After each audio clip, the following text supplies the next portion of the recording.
What's up, everyone? Welcome back to Brian's Sports Hub.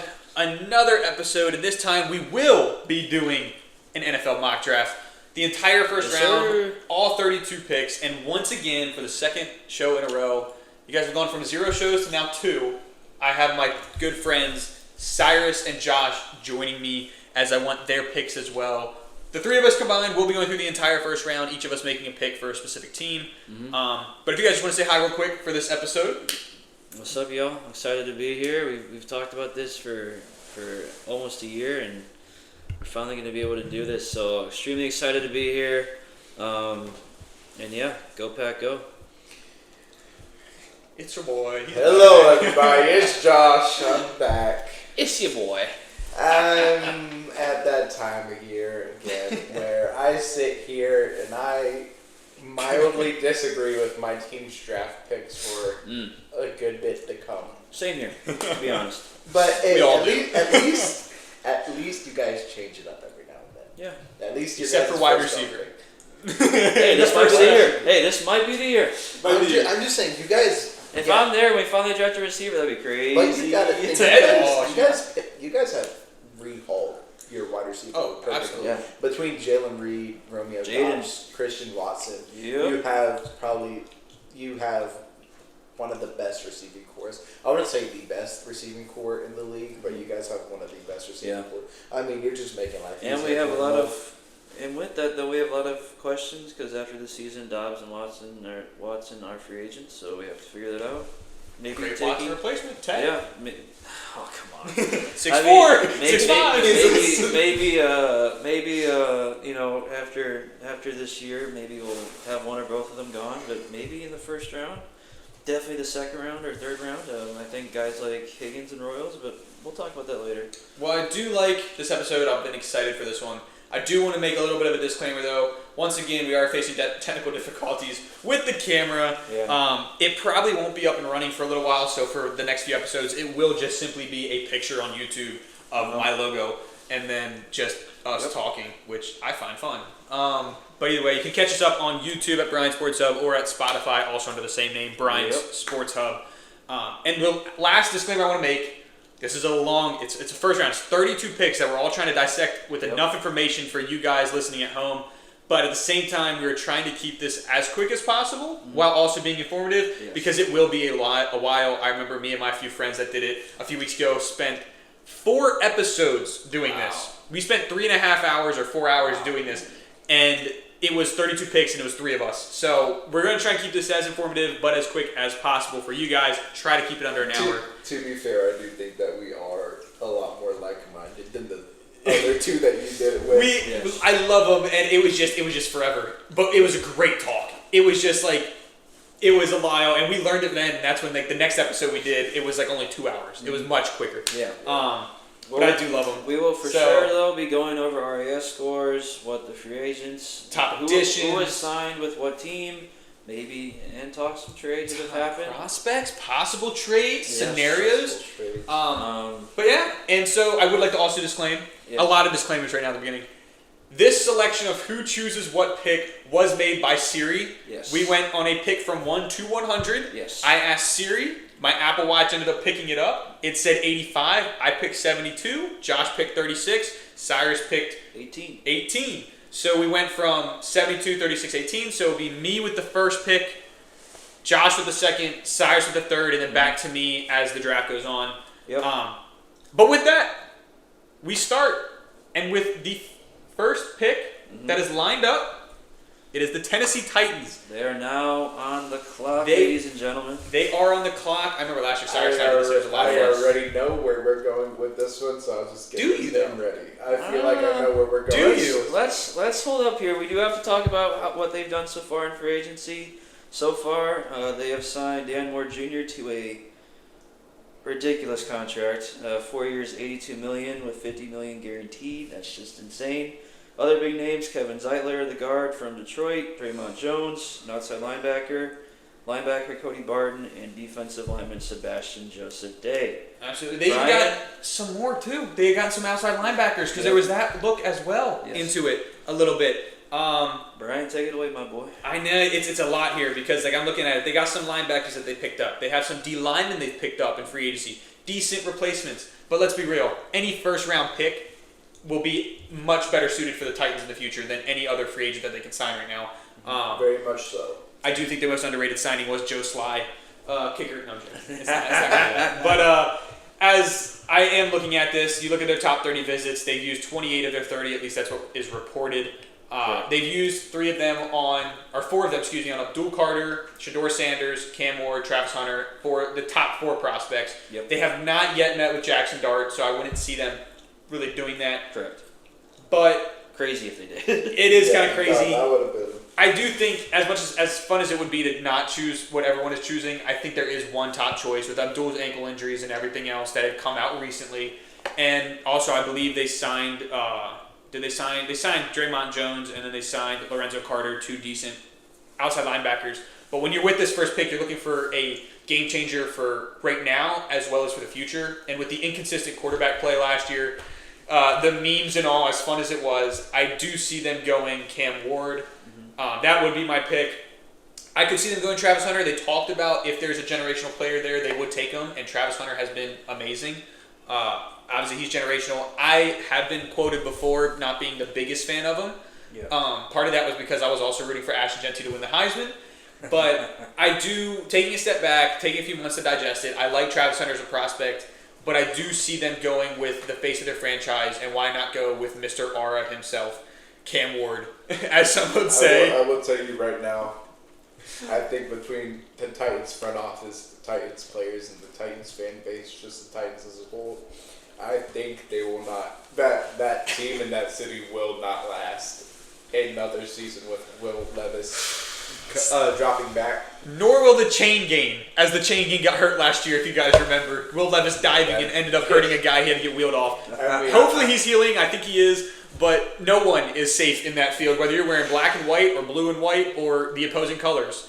Let's be real, the opposing colors will be touching the ball a lot more than the blue and white. More than the receivers of the blue and white. But yes. I mean, looking at it, you have great veteran receivers, Tyler Boyd, Calvin Ridley, to help a rookie quarterback come into this situation. I mean, you have Tony Pollard, a great, good, let me not say great, but good running back, receiving back out of the field, can do everything. Run between the tackles, can run outside when needed. I feel like this offense is built for a rookie quarterback to come into and not go through those early rookie quarterback struggles that we normally see. By this position being taken by high draft pick team with not a lot of supporting help. Will Levis, great guy, I imagine, off the field, but on the field, his production isn't. It's not the best. I know. The words that I want to use, I can't use on this podcast. That is fair.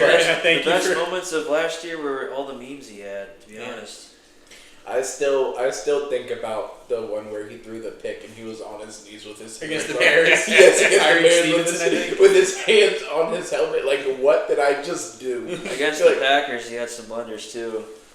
Before you get an RAS, I think my second pick, at least for this first selection, is not Abdul. I think they'd actually go Travis just because of the health. But for my pick, I think the Titans' big board would be going Cam Ward, Travis Hunter, Abdul Carter. That's my selection. Then Shador. I think they do only pick Cam above anyone else because the other two are pretty much generational. I mean, granted, they're generational for this class. Yeah. Definitely franchise turning, I think. But that would be me, Cam Ward. So, Cyrus, I'll give it up to you to just give your insight for a little bit. Yeah, I mean, I think Cam Ward is the number one quarterback in the class. The Shador thing is kind of interesting. Obviously, he has the father, and so the bloodline of the Sanders is still roaming in the NFL. Charlotte maybe or maybe not be drafted later on. Not in our mock draft, I'll tell you that much. But he could be like definitely not first round. He could be a day 3 pick. So I just think, this is a solid pick. If it's not Cam, I do think it's probably Abdul. That's really the only two options I see going one for me. And Cam Ward does not have a relative athlete score. He did not test enough to receive one, so nothing there. so far. But yeah. we'll take it. I think I'm excited to see what Cam Ward does on the Titans. If this would be how it goes. I mean, yeah, going to it. I mean, Cam Ward, he's on the field. Just his eye test alone shows like he's a great quarterback that, has his moments whenever they need to come up most. He played with a bunch of great NFL caliber receivers, so we've seen what he's like with great receivers. He played in the ACC when the ACC, wasn't at its best, but at the same time, I mean, he's an absolute monster. Yeah. I feel like his best skills is him being an improviser, and with him, being out on the field, just kind of sitting there, being able to make plays when plays are needed. That's something that you can't teach a quarterback to do. That's just something instincts-wise that they have to learn. And for me, as I referenced earlier, I already knew who was going, so I just kind of sat back. Anything else before we move on to pick 2? I think we're all good. I think that's good. I think just timing-wise, we might want to be a little quicker. I didn't realize it was that long. I love the insight. I just didn't realize we spent 5 minutes on the first round pick. I was like, okay. It's the first pick, though. We spent first. Yeah, It is. It's the first. It's a lot to decide. Yeah. And I like all the insight, and I hope you guys get it. Yeah. We have 31 more picks. I mean, sitting here, I think once we get past pick 10, it'll just start flying. Pick 10 will probably fly, just because all of them's off the board. Right now we're defending the picks. We're defending picks, and then once we get to pick 10, it's going to relatively come down to fit. Yeah, probably. Fit and needs. That's when the real debate will start, though, because that's when all these prospects. We've been talking a lot about this. Is that the prospects? This draft is not a top-heavy. Mm-hmm. It's a depth class. Yes. And it's not only depth; it's a good depth. Yes. You have first-round picks that will probably be picked in the 3rd round. I mean, sitting here, really looking at it, this is a defensive-heavy class as well, which I love to see as a Falcons fan. All right, with the Browns, Kenny Pickett was acquired with a trade from the Eagles. In terms of that, Joe Tryon-Shoyinka, he also joined Malik Collins, and Myles Garrett received a 4-year, $123 million contract extension, and it also included a no-trade clause. So that is the big Browns moves, and Josh, go ahead. Josh, this is your pick, and obviously as a Falcons, you love watching defensive players be in this draft, as you said. So, what is your pick for the Browns, who are possibly looking at both sides of the ball? Browns. I mean, looking at it both sides of the ball, I mean, you have Nick Chubb still a free agent. Nobody's came out and got him. Just looking at it, the more that I sat and I thought about this, you guys got to hear me out. Please argue with me if you think I'm crazy. Yeah. We're just going to mute you. Sitting here, I like the idea of Travis Hunter, adding that with Emerson Jr., Denzel Ward, and Greg Newsome. I mean, I think that you're just adding more depth, and you can have 3, maybe 4 solid to good, above average corners on your team, which is not bad. Abdul Carter, I sit there and I think, you pay Myles Garrett that. What's another way that we can get an edge out there for cheap? An elite edge for cheap.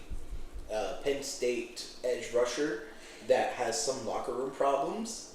Sounds very similar to what we've seen in the past. But one that has a pod getting under sitting there thinking about it, with them letting go of Nick Chubb and letting this happen, and them not, them trading Kareem Hunt, letting Kareem Hunt go, I think there is a good chance that we see Kenny Pickett start next year, and they go out and get a new running back. Wow. Okay. Threw us way off. Who you got? I don't need to say his name. Michael Myers. Michael Myers himself. Michael Myers himself. Ashton Genty. Wow. 2nd. Wow. The I thought you Bears, picked Travis for a 2nd. the Raiders, the Cowboys are all pissed. I actually don't mind it. I think with everything that's happening, when you look at Genty, he's very similar to Nick Chubb, right? Yes. You've seen him play a very similar running back style to Nick Chubb, but letting Nick Chubb go with his injury concerns, I think you sit there and you think with your offense as run heavy as it is and how you've been building around this big bulky back, and you just let him go, there's no way you don't sit there and you're like, we need to find this replacement. If our big bulky between the tackles running back is released, we need to find something that primary focal point in our offense. And I think the way how everything's going, I mean, you get Kenny Pickett, you have Deshaun Watson. I don't see a reason to go out and get a quarterback this draft, right? Corner, you already have a great secondary. There's no point to go add more depth to your secondary. You sign Myles Garrett to that crazy contract, right? So my next concern is you let it go on all your running backs and you have a just generational one sitting there in your lap. Yeah. So go ahead and scoop them up. You can pick up Arch Manning next year. You can tank for him, and like you said, run heavy offense. Why get away from the scheme, especially if you don't have Nick right now? Top Less money. Yeah, top 5 player according to PFF. Top 5 talent. I mean, it's there, but it's just I think the running back market's not there, and that's only a shock. I think that this is a shocker or something, but the more that I sat here and thought about it, I saw his name and I was like, he doesn't seem like he doesn't seem like if this is the case that they would pass up on him. Yeah. Do you know who's happy about that? The New York Giants. They are ecstatic. I think this helps them with their decision. Clearly, Daboll and that idiot, I didn't want to say his name. I don't even know it, but I don't even say his name. Need to have someone to make sure that the GM decides, the owner decides to keep him. Biggest name so far, Russell Wilson. Darius Slate re-signed. J-Bo. Yeah, and Paulson Adebo and Javon Holland. So a pretty active free agency. Do I think that this means it automatically would be Shador? Probably. They've been linked to each other in the past. I do think it's interesting that there's still names like Travis Hunter here and that Abu Carter is falling a bit. Usually when I've done this or I've seen it in the past, it's been a heavy Abu Carter. But I think when you just look at it still, even though they have Russell, and even though he is 45th for PFF, the Sanders will be a nerd giant by the end of the night. So. Would you see any reason for Jackson Dart? No. No. Not. Okay. I didn't know if there was any conversation there. Absolutely not. I mean, I understand the whole Jackson Dart thing, but once Sanders was not picked at 2, this seems like the pick for me. So, with the 3rd pick in the draft, I have the New York Giants going Shador Sanders from Colorado. This is an interesting draft. Yeah. If I was the Patriots, and you told me at the beginning of the night you have a chance to decide between Abdul Carter and Travis Hunter. And I think both of these would be great picks. I would have looked at you like, what the heck are you talking about? Yep. I was like, I'm looking at Mason Graham. I was like, I'm looking at Mason Graham at the beginning of the night. Mm-hmm. Now all of a sudden I'm looking at 2 generational talent. Well, I wouldn't say generational. Generational's thrown around. Travis can fall into that category just because he plays both ways pretty well. I mean, he's a top end at both. But you're telling me that I'm having 2 of the top prospects, arguably number 1 overalls, in this selection. That's impressive. Mm-hmm. And I like the Shador pick. I like it for the Giants. I think it's a little interesting, though, especially selecting him after signing J-Mo and Russell. And I think they signed Tommy DeVito back. So, they no longer have the best QB room they ever had, which was 0 QB sign. I saw that joke and I loved it. But shout out to Drew, who's a Giants fan, and Griffin, who's also a Giants fan if he's listening. But I'm really sitting here, and I think as the Patriots, you got to look at it. They signed Carlton Davis. They signed Christian Gonzalez, or not signed. They've had Christian Gonzalez, who is becoming one of the better cornerbacks in the league. Actually, one of the best. Man, young. He's like 6'3". Big dude for cornerback position. Exactly, and I think, Cyrus, I might need your help with this. I think they signed a wide receiver this offseason. The Giants? The Patriots. The Pats. Okay. The Patriots signed in someone this offseason, I think, for the wide receiver. It wasn't Stephon Diggs. Stephon Stephon Diggs, that's what it was. Diggs. And so, looking at that, Matt Collins, Morgan Moses, oh my gosh, I forgot. Harold Landry, Milton Williams. So I'm sitting here looking. Carlton Can I Davis. talk you into something? I can hear your opinion. I think I've made up my mind, but I can hear your opinion. I like Shador's teammate in this situation because hear me out. the Pats have always been a defensive team. I mean, we know this. Everybody has known this. Is that the Pats, Bill Belichick, when he was there, he was a defensive-minded coach. Vrabel? You know, I mean, they're just trying to stick to that identity as they move on, past the Bill Belichick era. And I think Travis Hunter sitting there you put him with Gonzo, you put Carlton Davis at the 3, you have one of the best cornerback rooms in the league. You have arguably, could possibly be 3 corner ones in your team in an air raid offense, in this passing heavy offense that we're seeing now. This is something that teams are going to need to start working towards. And in my opinion, I feel like adding Travis Hunter is just going to show the future of where NFL defenses are going to be going. Yeah, and I think with the new addition of Mike Vrabel as the new head coach of the Patriots, another defensive-minded head coach. I mean, yeah, he was a linebacker. Yeah, I mean that, and honestly, someone that I thought at first was kind of unjustly fired by the Titans as well. Going back to last episode. Absolutely, yes. Speaking of unjust fires. yes. Well, yeah, this is an interesting pick, Brian. So, where do you think you're going here? My heart wants to say Travis so bad because it seems like the obvious pick. Yeah. But my head is sitting there going, what's the need that they have to fill that they don't have? And it, to me, is leaning towards Abdul. Okay. I'm not saying I'm No, that's selecting, fair. but you had 2 good cornerbacks. One's young, one's not. You have 2 solid wide receivers with 2 young receivers, in Javon Baker and McMillan. Jalen McMillan went to the Bucks. Jalen Polk, I believe, went to the Patriots. 2 who did not really produce, but are not bad. I think Tyquan Thornton's still on there. Yeah. No. But it's no, he was cut. Oh, was he cut? Okay. I don't remember who their other young talent was, but it doesn't really matter at this point. They signed two new receivers to replace them, so. And so, I know, Josh, you said Travis. Cyrus, what are you thinking? Because I'm really stuck between the 2. Because, these are 2 talents that you could... We're talking about the 2 and the 4 for PFF's best players, right? So we're not, no matter what, you're in theory taking a good player. Actually, my bad, Travis Hunter is ranked number 1 by PFF. So we're talking about, according to PFF, the best player in the class. So when you're looking at this, it also is a decision that the Patriots would have to make if they would sign the Patriots, because now you have, if they would draft Travis Hunter, because now you're deciding, do we play him as a corner, do we play him as a receiver, and add to that receiver room that is growing.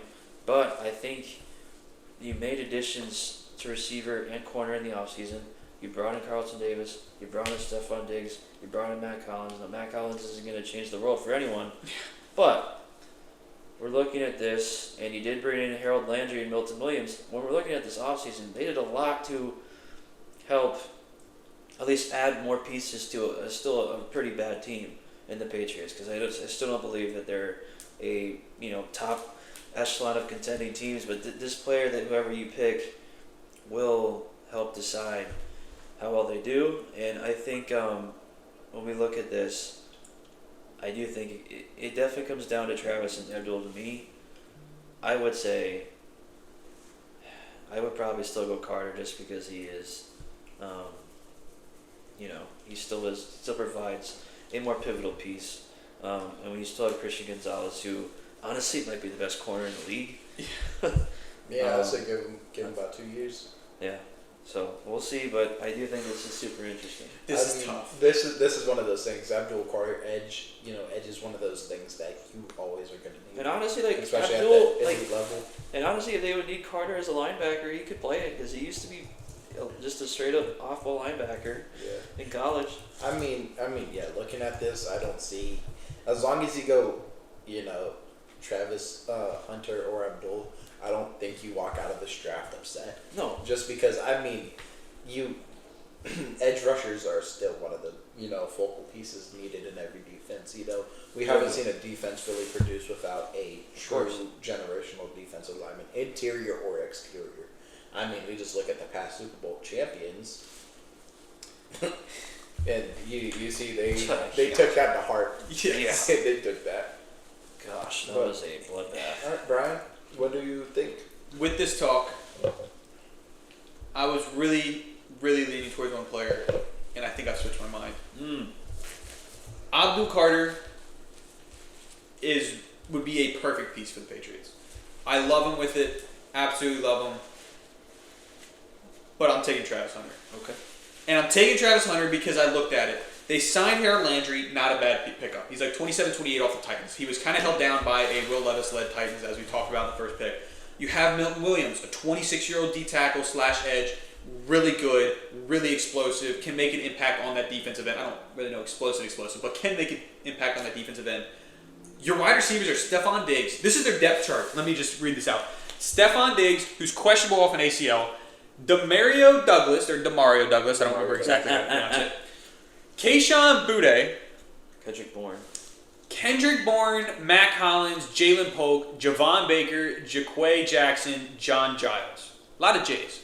But you're looking at that, and I see Drake May with an improved line, with a decent running back in Ramondre Stevenson, Antonio Gibson, Terrell Jennings, a decent running rotation. Why not add one of the most explosive playmakers in college football right now, in history, as a prospect?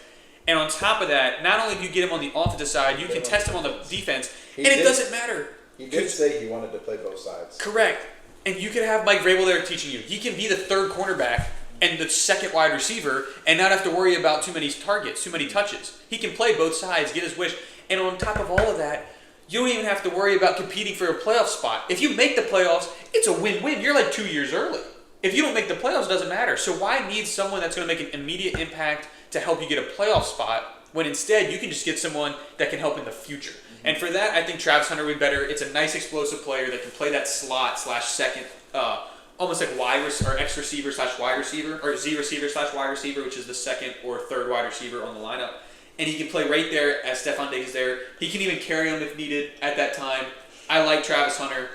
I mean, you're going against an AFC East, which isn't the toughest division outside of the Bills and sometimes the Dolphins, depending on what weather they play in. Depends on if Tua's dead or not. Yeah, if Tua is there mentally, no pun intended, or if they're actually playing in above 40-degree weather or 50-degree weather. True. But with that, I do have to say, like, I would love to see Travis Hunter right there, and I think it'd be a great pickup, and I could really see him in that navy blue uniform with the silver helmet. Imagine saying a couple years ago, back-to-back Buffaloes go in the first top 5 picks.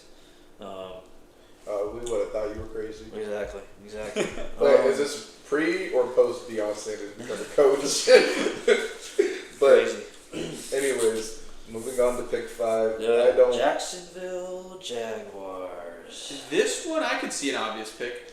I think this pick's very obvious. In terms of free agents, though, real quick, Jordan Lewis signed at 3-year $30. Eric Murray, the safety, and Robert Hainsey, the offensive tackle. Those are the big ones, and Diami Brown. Did they pick up Trayvon Moore? Or am I crazy? No, he's a different one. Okay, anyway, go ahead. Alright, I'm going to make this sweet and simple. I feel like you have Thibodeau on one side. I feel like you can go out and get another pretty cool guy to play the other edge of the ball. And with that, you make one of the best young edge duos in the league, which I feel like is a great thing to have. So, ladies and gentlemen, any arguments? No, not at all. You pair him up with Trayvon Walker and Josh Hines Allen. Trayvon Walker and Josh Hines Allen. I mean, you sit there and you can move. Josh Hines Allen, isn't he big enough to play interior? And he can even play outside linebacker. Even that, I mean, you have. That's where he usually plays. The only argument is just like that you would actually have like a real defensive tackle in Mason Graham, but like I do think like. I mean, it is honestly like a little bit ridiculous how far Abdul Carter's dropped. So But with the pick, selected properly. Sorry, I cut you off. The 5th pick in the 2025 NFL Draft, the Jacksonville Jaguars will be taking Abdul Carter, Penn State edge. I like it. There is really no argument, I think, from us. Yeah. When a player like that drops to 5, you have to jump on that. Even then, you can put him at outside. You can put Josh Hines Allen at outside. There's multiple ways you can go about, switching up this front 7, and I think, having an elite front 7, especially when you play the Titans, where it seem to be, run heavy. You play, who else? The Colts. Texans, and Titans. I mean, yeah, you sit there and it's like, a front seven with that, which just puts you miles ahead of everybody else. I mean, we've seen what the Texans can do defensively watch against these teams with their front seven. So I mean, kind of copy what they're doing and you do your own version. Yeah, and I might be wrong, but I think Eric Armstead is in their center, their D tackle right there. Yeah. I think I could be wrong. Oh, he is. Yeah. He is. Okay, so yeah. So Eric Armstead is there. You have him in the middle, and then you obviously pair it up with Trayvon Walker, Abdul Carter, and Josh Hines Allen. I mean, you're looking at one of the best young-ish front seven, especially paired with Trayvon Walker. He's been improving steadily every year. First overall pick a few years ago. Now you have another first overall talent pairing with him, which I really like. Which, I mean, Cyrus, you take it away. But what a top five. Cam Ward, Ashton Genty, Shador Sanders, Travis Hunter, Abdul Carter. Yeah. Some would say predictable in the beginning of the year. But anyway, go ahead, Cyrus. Talk about the worst team in the league, probably. The Las Vegas Raiders are on the clock. They did acquire Geno Smith and signed him to a 2-year extension as well. They were also able to sign Alex Kappa. They signed Eric Stokes, former Packer, Jeremy Chin, and they were also able to extend Max Crosby to a 3-year, $106.5 million contract. Once again, a Myles Garrett situation where sometimes the money talks, and the money is more important than winning games. So for both Myles and Max, take all the money, that's fine, but you ain't winning a ring, dog. I promise you that. On the teams that you're on currently, unless some major things happen. When we're looking at this pick, this really, to me, I have no idea what to do here, because when I'm looking at this, you have no quarterback worth a damn on your team. You have the ghost of Geno. I mean, that's true. I forgot about Geno, but Geno, Brian and I had dinner together, and we were saying that Geno doesn't have anything more than a 3-year bridge. He's a 3-year bridge gap that will probably slowly decline each year. Yeah. Sadly, he's 36. It's okay. Yes. Damn. That's what He's 36? He's either 34 Whoa. or 36. Whoa. You gotta think, he's been in the league forever. I didn't know he was that old. Wow. But, no, Cyrus, I will... 34, excuse me. 34, about to turn 35 this year. Wow. But still, you're looking at a 37-year-old at the end of his contract for 4 years? It was a he had an extension. 2-year extension. 2 years. 2 years. So 3-year contract, yeah. So 37 at the end of his contract, possibly 30. Plus you make the most, I think, shocking coaching hire in Pete Carroll. I like it, but I think it is shocking. Bringing him out of retirement once again. I mean, to be fair, Pete Carroll did come back and revive Geno Smith's career. And with that being said, I think with that past precedent of them playing with each other, that's great. It could bring Geno Smith, back to life somewhat. And I will give you my argument, Cyrus. So when we look at this, they let Devontae Smith go halfway through, this year. Or was it last? Devontae Adams. Devontae Adams. Sorry, not Devontae Smith. Devontae Adams, this boy. year. Whenever we sit here, I mean, Geno Smith, he can hopefully produce for you as a bridge quarterback. And looking at this, you let one of the best receivers in the league go, right? And now, while we're sitting here, Jacoby Myers is your wide receiver 1. Yeah. So with this, I think you know where. I mean, with this, he is just sitting there. When we're looking at this too, I do want to. I do think this would be an interesting trade spot if it would go out this way, because I do think they're hoping that a certain running back would fall to this spot. They're hoping a running back or even a quarterback. Yes. Shador, possibly even Jackson, but I don't think Jackson would come up. Because I do think if Genty was there beyond, this would be the pick for sure. I don't think there's another running back worth taking at 6. I do think once we get to 12 or 10 that the Bears and the Cowboys would consider Hampton there, because I do believe he's the only other first-round running back in the entire class, even though it is a stacked running back class in general. When we're looking at this in general, defensive line is another need. Maybe this is a Mason Graham pick, someone who fell beyond normal with the falling of Abdul Carter. I don't think you should take a offensive lineman here just because I don't think trying to protect a bridge quarterback is really the biggest idea right now. To me, you need more top-end talent. I do think it is between Mason and Tedoroy and McMillan for me at this point. When I look at PFF, another, obviously, 2 more top 5 talents, so not bad for the Raiders. When we look at NFL mock draft database, Mason grabs it at 5 and McMillan's at 10. What does the NFL say for you? Is it just the same as me? Josh.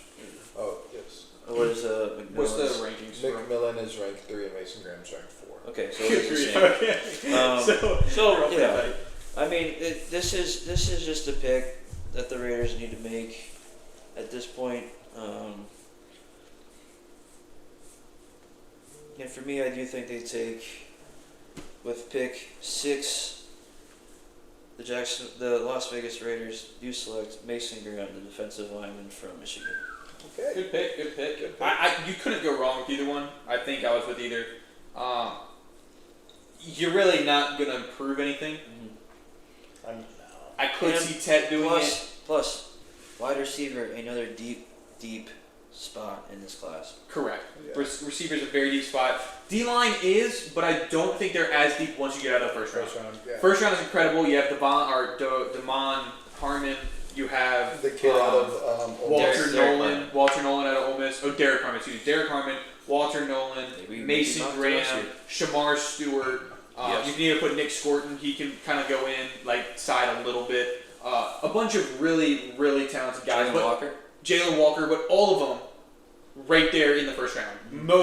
I would be shocked if maybe one D lineman drops out, and I don't think they would hit with the Raiders. I think one of the top 5 teams that pick in the second would get him first. Yeah. Love the pick of Mason Graham. Yeah, and I just real quick, just want to add one more thing about this too. Is like with how big of a variability this first round will have, because it feels to me like this is the first time in a long time where there isn't, like we've always said, the top end talent. So you could have there's a million scenarios where this could be this could be Genty, this could be Grant, this could be McMillan, this could be even Will Campbell. I don't know. I will say this top 10 that we're looking at. Mm-hmm. I feel like you can interchange all these as you want, Yeah. and every team will walk out of this happy. And if we're looking at this from like last year, do we know if are any of these guys like in the top 10 like from last year? I don't think so. I think Will Campbell might have been. Yeah. But outside of that, Last year's class was really good. Yeah. Really good. I mean, And it was crazy how there was no defensive players taken in the first 10 picks last year. Yeah. That's crazy. When does it ever happen? do y'all want to move on to pick 7? Yeah. Yeah, let's move I on have to that. We want to pick All right. 7. We are hitting minute 38. Yeah. Already. That's what I was trying to say. Yeah. I just realized it is Yeah. minute 38. We finally looked down. It is. We're looking I at the love- Jets. I love the Jets pickups. I know you're looking at it as Justin well. Fields. Justin Fields, the big name. One that I really like that they picked up. Andre Sisco. I love that kid out of, he was out of Syracuse originally. Can I say Then- one thing real quick? Yes. Bye-bye, Josh Myers. Get out of town. So happy he's gone. Golly. Brandon Stevens and Jamin Sherwood are the other two big, at least money-wise, for the Jets. But other than that, that's pretty much it. So take it away, my boy. Absolutely. Loved Andre Sisco out of that pickup. Brandon Stevens, love his relationship, love the kid. Had a bad year last year, but had one of the best cornerback years in the year before. So, very interesting guy. They made some really good pickups. Josh Myers, even though it wasn't a great on the Packers, I think it is definitely an improvement from what the Jets had last year. Oh, most definitely. Absolutely. But they did lose their left tackle, or excuse me, their right tackle, I believe. They still have Becton? Morgan Moses. Oh, Morgan Moses. Morgan Moses as their right tackle is gone. Becton's on the Eagles. But their left tackle, yeah, he left about a year or two ago. He got cut, I think. His left tackle, though, was Tyron Smith. Old Dallas Cowboys left tackle. Little injury prone. Golly. Old tackle, I don't know who their backup is at right tackle, so this pick is easy. I'm going to make it nice and quick. Will Campbell. Bro, that's what I was going with next pick. Will Campbell is the pick here. I don't think you could go Ted. I don't see it. You have Garrett Wilson. And you have Devontae Adams technically still. I think he's still No, he's on the Rams. Oh, duh, he got signed. I completely forgot about that. But they still have a decent... They have Malachi Corley from last year that picked up. I love that kid out of Western Kentucky, I believe, was actually his. Yeah, I mean, the only thing I see there would be maybe a corner. But I'm thinking Tyler Warren could have been a nice pickup for tight end. Sure. They need a tight end. But I think at this point you're looking at the future, and if you think Justin Fields is your future at quarterback, you want to get a blindside protector or just a protector in general. Yeah. Why not get Will Campbell? And once again here, I do think this is another bridge quarterback situation. So if there was another quarterback that was worth the first round pick, I think this would be a good spot because even though Justin Fields is still pretty young, he still needs to prove not only to the Jets, but the entire league that he's worth a damn. So. And I like Justin Fields. I think he still has potential left in there. I just don't think he's going to the right place. You're going to the Bears and the Steelers. No offense, but the Steelers and the Bears cannot produce quarterbacks. Yeah, no, we've seen as times goes on. And everyone's going to hate me because the Steelers had Ben Roethlisberger. But name me one competent quarterback they had since then. Mitchell Trubisky? Not really. Mason Rudolph got clocked over the head. Kenny Pickett is not much better than that. He got traded to the Eagles and won a Super Bowl, even though he was a backup. Russ is on the Giants. And Russ is on the Giants. Like, it's nothing against the Steelers. They're very good at defense. I just don't think they can. Since Ben Roethlisberger, they just can't quite produce a quarterback. Yeah. We've seen Mike Tomlin make without quarterbacks and still get into the playoff. And they're still like to them that they'll try to build a team until they are confident enough in saying, "Hey, we're a quarterback away." Then they'll go make a big splash for a quarterback. But until then just let Mike Tomlin be Mike Tomlin. And they're still waiting on the Packers goat. Aaron Rodgers is signed. So. And for that reason, I do see back to the Jets. I do think Justin Fields has potential. I don't know if he's going to be able to unlock it in the Jets. They're another organization that cannot produce or correct or get the potential out of quarterbacks.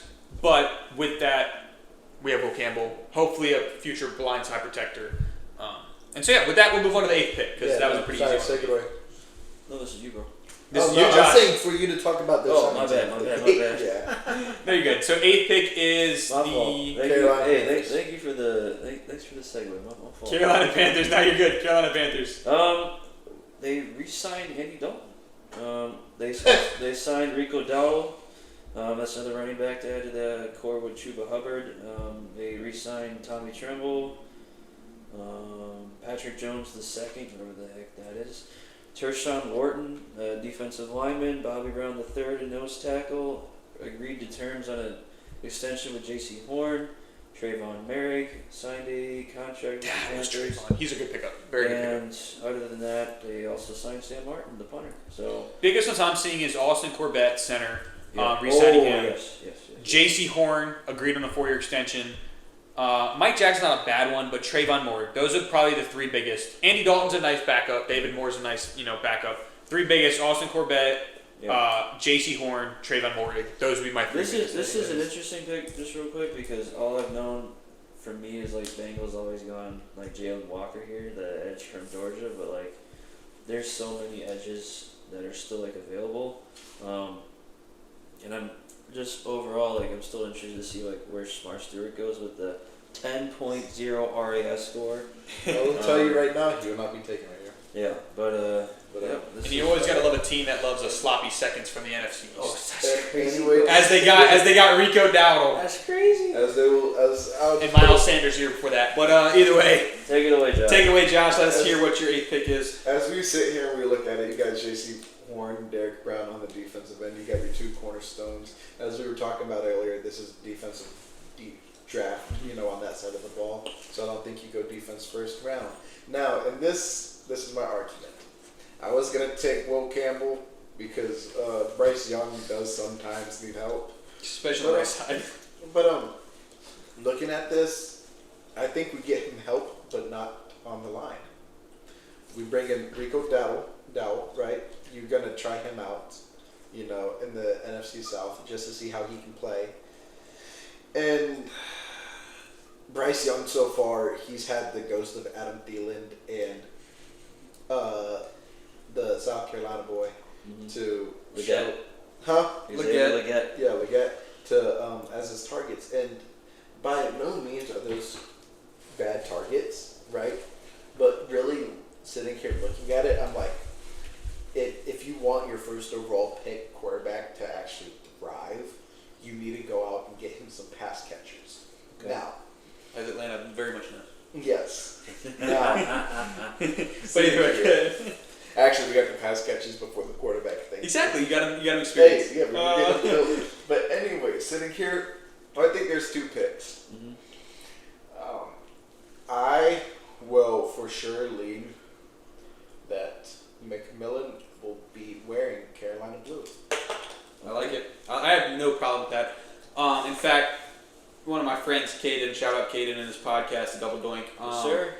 This was the mock draft we had done, and he called his brother, and his brother has been very huge on getting Ted McMillan to Carolina because he loves the ability to add him to an Adam Thielen, Xavier Leggett, and whoever else is over there. I mean, yeah, you're building what you hope can be one of the best quarterbacks in the league.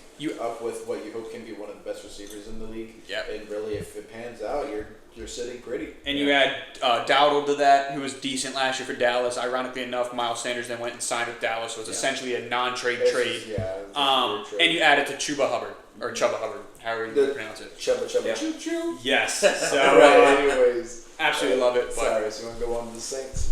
Yeah. another NFC South. Brandon Cooks signed a 2-year deal. Jawan Johnson re-signed. Davin Gotcha was acquired from the Patriots. Cam Jordan's coming back. Chase Young's returning. Chase Young is re-signing. Isaac Yiden is also re-signing. And Justin Reed, the former Chief, is that right? Yes. Is signing a 3-year deal with the Saints. And so we're looking at this. I do think they would have considered McMillan just with the Olave issues. Honestly, just at this point, I'm hoping that Olave can get better because that was a very difficult season for him last year. It was very difficult to see him have all those concussions. But I don't think we're to the point where a receiver needs to be taken here. And I don't think the running back issue needs to be resolved here as well. Like I said before, receiver and running back are too deep. When we're looking at the defensive line, though, always a good spot. Cam Jordan is going to retire extremely soon. He's just too old at this point to go beyond it in a couple of years now. When we're looking at this, I do think there's still some highly good talent on the defensive side. Shamar Stewart did have a 10.0 RAS score, but I don't think he's going in the top 9. It's always interesting too because Mike Green had the off the field issue in high school. Not going to go into details, but he Some questionable characters Yeah, that have been reported. he Don't has know if it's been true. apparently acquitted, but we'll see if that would ever come back to haunt them. Innocent until proven guilty, so yeah. Yeah. We're looking at Mike Green, Ezeraku, Williams, Stewart. I don't necessarily believe that James Pierce Jr. is a first-round pick anymore. I don't think they'll take Jade Brown. With the loss of Marshawn Lattimore? True. Jade Barron's a good one too. Or Jade Barron, sorry. I actually, thinking back, it's a good little thing to look at too.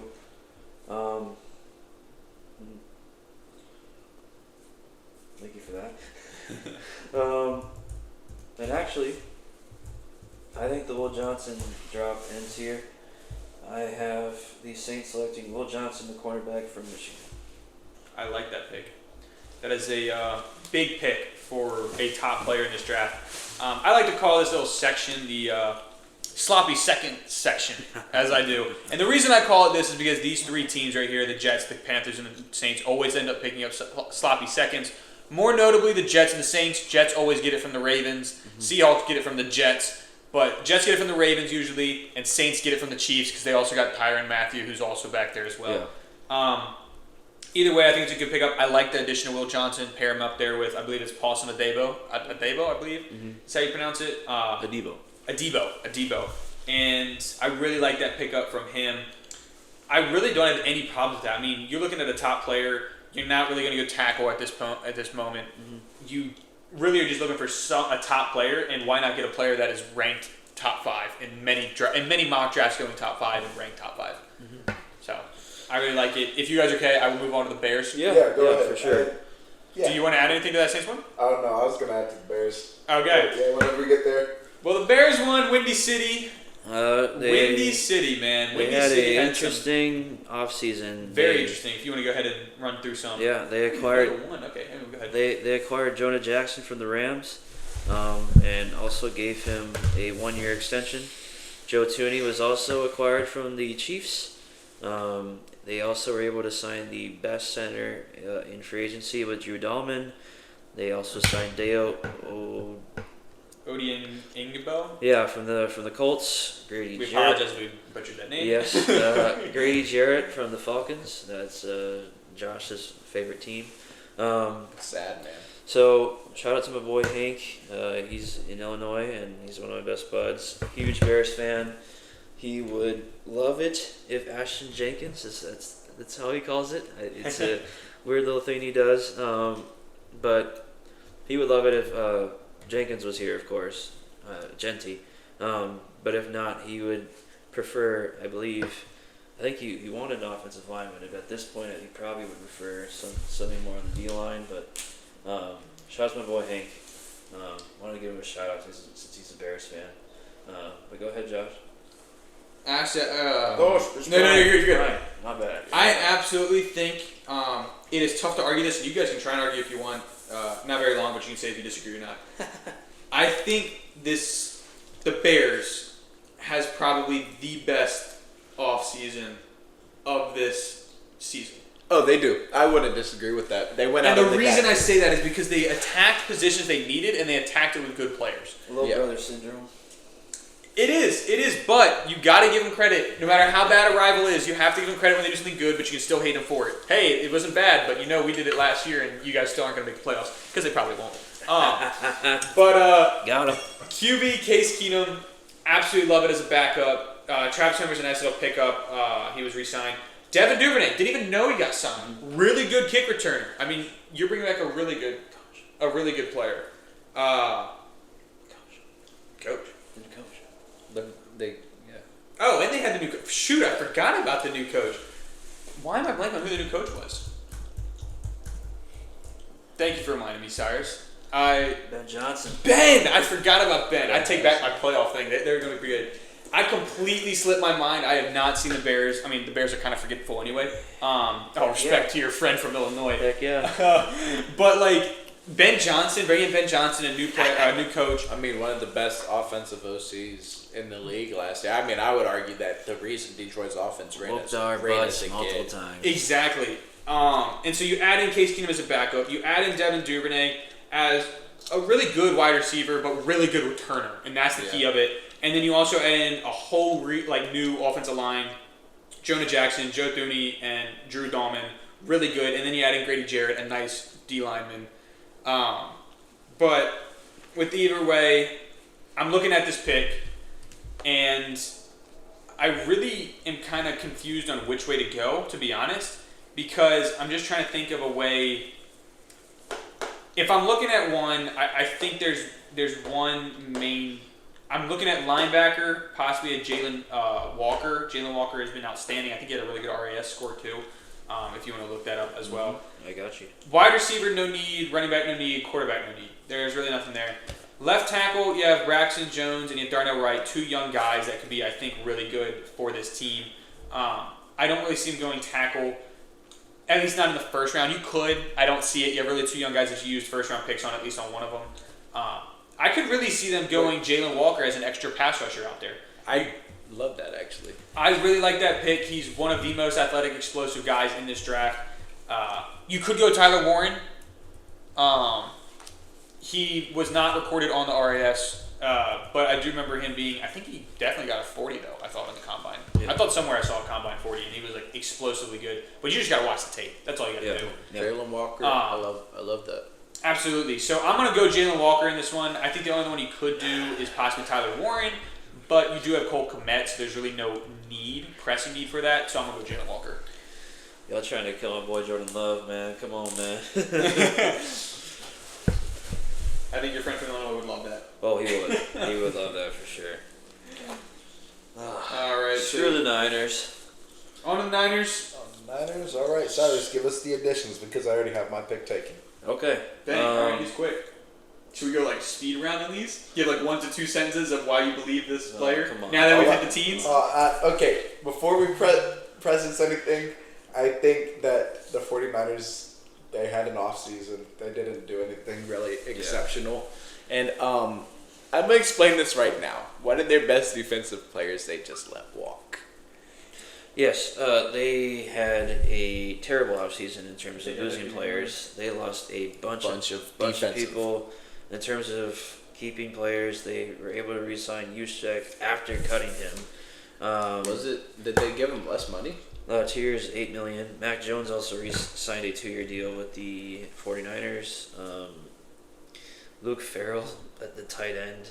Demarcus Robinson, the receiver. Yeah, just a really terrible offseason. I'll tell you right now. When you lose Huafanga, Deebo Samuel, it just keeps on going with how many players they lost. Who'd you pick, man? I'll tell you right now, sitting here. Trey Greenlaw as well to the Broncos. True. Yep, they let Leonard Floyd go to the Falcons. Leonard Floyd. Anyways, well, those names don't matter because when we look at this, Hufanga was just one of their best defensive players, one of the most underrated safeties in the league. You let him walk to the Broncos, and I think sitting here looking at it, you're like, that's something they shouldn't let happen, and they wouldn't let it happen unless they had a plan. Now, there's this dog coming out of Georgia. And, I like him. I like him very much. As someone who did play the safety position, he was he's pretty good at the whole football thing. So Malachi Starks, you'll probably be going to California at the end of the night. Breaks my heart. Brian just threw the marker at Josh. A paper towel. I did not want to hurt the already injured. Did not need to hurt someone that is already injured. I'm a huge Malachi Starks fan. A lot of people have him dropping to the Ravens. Love his game. Absolutely perfect pick for the 49ers. I do think that they could go in a different direction. I could see Jade Barron going up there. I could see him going tackle. Trent Williams is now 30. He's at least halfway over 30s. Getting up there in age. I do like the pick, though. I absolutely respect it. I only hate it as a Ravens fan because I want him to drop so badly to the 27th spot. But Trent is 36, by the way. But I do like that pick. I'm just disappointed, and that's why I picked it out. I was heartened. I sat there and I was looking at the top prospects, and I was like, really, on the offensive side, I don't see them taking anything in the first round this year. You can go out and find good pieces, later in the draft on the offensive end if you really want to. Yeah. And I was looking, I was like, they lost all their defensive players, and I was like, sitting here, and I was like, looking at it, I was like, they still got their linebacking core somewhat in shape. You have Fred Warner. You keep Nick Bosa. Your defensive line, probably won't be terrible. You keep Ward. Ward's a good solid corner one. And I was like, they lost a very big piece, a very pivotal position, and the back end. And I'm like, if you're gonna let someone, that talent walk, then you're gonna have to find a replacement quick. Yeah. If you want to stay competitive, which they've been trying to stay competitive for, how many years now? But at least since 2020, 2019. And I mean, sitting there, I'm like, Malachi Starks, just that plug-and-play player. He's one of the very few that has a really good floor to get into the league. Yeah, and I'm like sitting there, I'm like, his name pops out to me. I think it would make sense.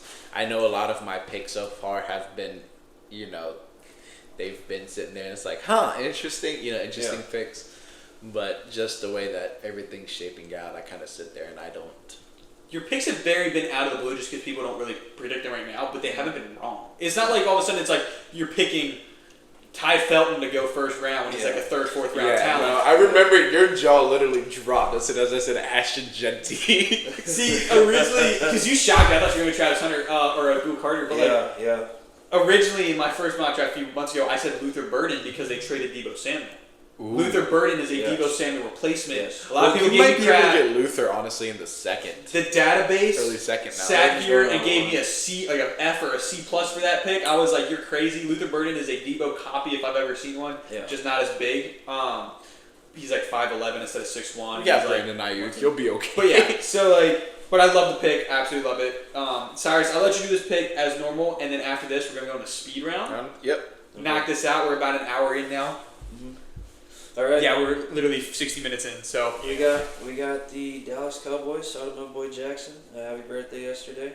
The Cowboys acquired Joe Milton literally last week for a 5th round pick. They signed Javonte Williams, Dante Fowler Jr., Solomon Thomas, Kenneth Murray Jr. Also from a trade with the Titans. Kyrie Elam from a trade with the Bills, and just re-signed a bunch of guys. The way they did it was they just kind of signed a bunch of busts, which was really interesting to me, and traded for them, like Peyton Turner. bust or injury prone. That's the two places they went. Yes. And I found that was, I mean, seriously, Jerry Jones just has to go. Like, he just cannot run a team anymore, and it's very interesting when they have the cap space to do something and just refuse not to. Their biggest money-worthy thing was re-signing their defensive lineman Osa. So, but for me, this is really easy. Yes, you signed 2 running backs, but like, still not enough to warrant anything in the future. You lost Rico Dowdle. So to me, you take the only other first-round running back, and you take O'Marion Hampton at pick 12. I love that pick. Absolutely nothing to disgrace. He has the same measures as Saquon if people are into that.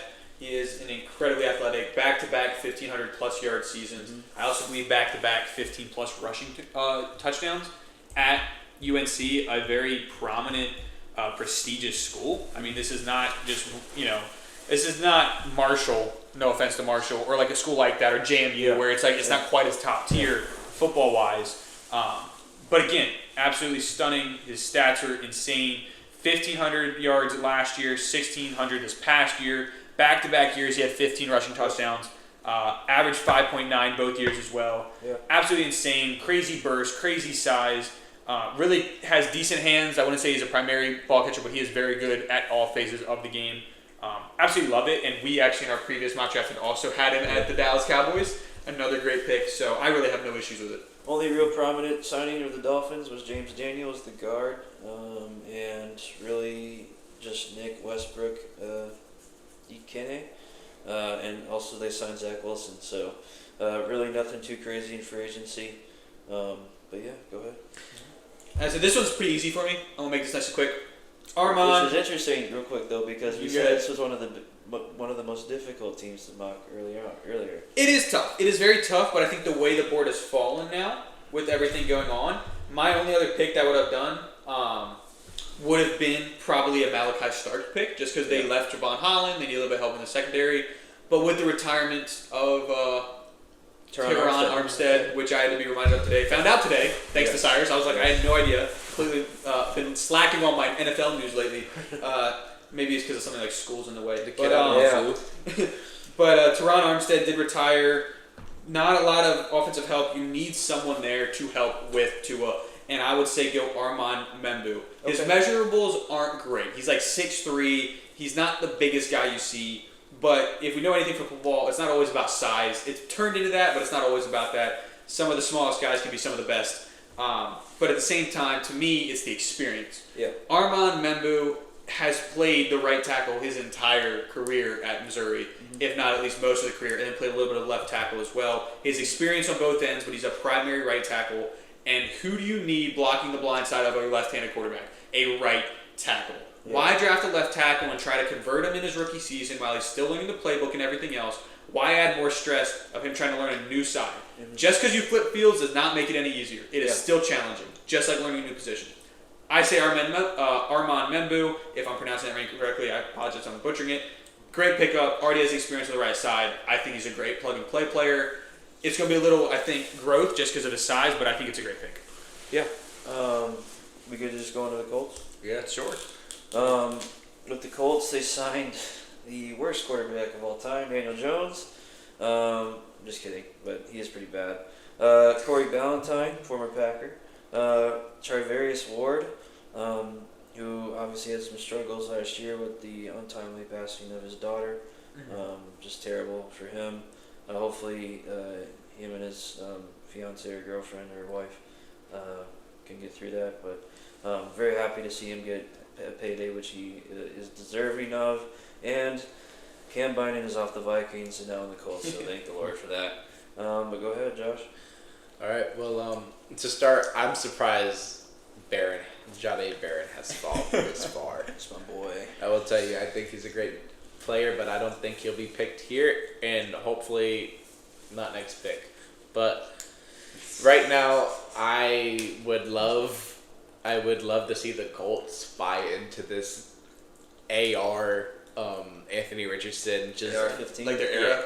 just buy into the gambling offense that comes with the next coming of Jameis Winston.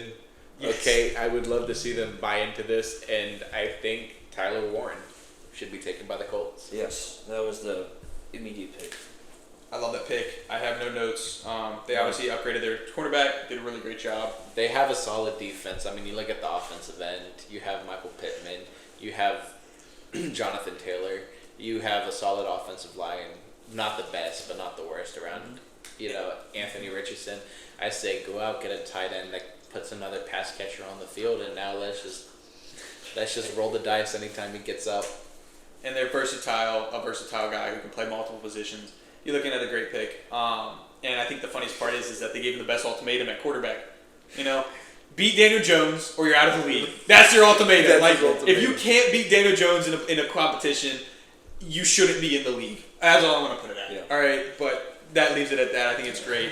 Great storyline. It's going to be a decent defense, better than this year. And now we're on to Josh's favorite team, the Atlanta Falcons. So we can cross out every single defensive aspect, right? Yeah. Is that what it is? We're going Every single defense can just be crossed off. We're going straight off here. This is why he didn't pick Jade. He picked Tyler so he could have it now. Jake Matthews signed an extension with the team. Leonard Floyd signed a contract for a year. Morgan Fox also signed a 2-year deal.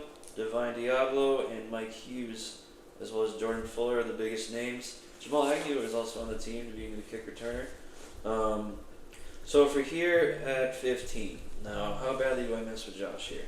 How badly do I? Let's keep it realistic as what you would like to see from a Falcons fan. Their I know.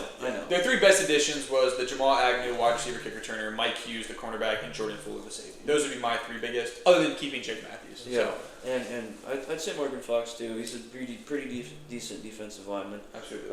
Floyd's not bad, but yeah. When we're looking at this, I mean, it does say wide receiver is a need. definitely could use one. You want to take Luther Burden here? I'm just kidding. Obviously, to me, there's not really a. Gotta take your choice a lot. Yeah, I mean, there's not a center here worth taking. There's not a receiver. When I do look at this, I do believe that they do need some defensive help. But they also do need offensive help as well, because We need help wherever we can get it. yes, I They need mean, all the help in the offensive line is still probably in need. Jake Matthews isn't going to play for that much longer, and we're also looking at Kyle Pitts is probably out the door within the next 2 years, but there's not a tight end worth taking here after Warren's gone. They still have Terrell, which is one of the best pieces on their defense. But they did lose Grady Jarrett. They did, that's a pretty big defensive piece that they lost. I don't really think, though, that there's a defensive tackle worth taking here. And when I look at the edges, there's also some decent players here. I'm assuming that he wants Jade Barron, but I'm not really sure. To be fair, looking at it right now, Jade Barron would be a great addition. Campbell, the linebacker out of Bama would be a great. Shamar Stewart would be a good addition. Shamar Stewart. Any defensive tackle. Mike Green would be a great. Honestly, as long as it's not running back, quarterback, or tight end, Go Jackson Dart.